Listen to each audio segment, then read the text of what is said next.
Čaute. Tak,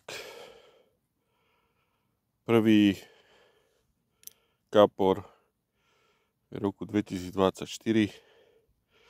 pritom je február, nejaký 18. Takže tento rok sa tá sezóna rozbiehala veľmi pomaly, s ťažkým bojom. Mám novú loďku, tak tu sme nacvičovali. X razy mi zabehla do šachúra, zakiaľ som sa s ňou našiel miesto, lebo nemá GPS-ko. Tak proste boje. Ale je to tu, netreba sa zdávať. Boilies, na čo zabral, plávačka Orange čokoláda od Ringier a k tomu bolo potapavé boilies, teraz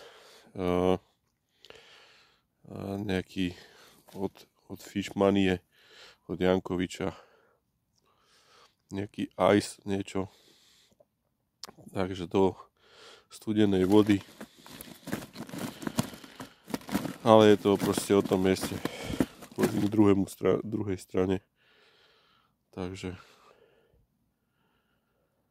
a záber prišiel akože o nejaké 8:45. Tak som rád, že sa podaril.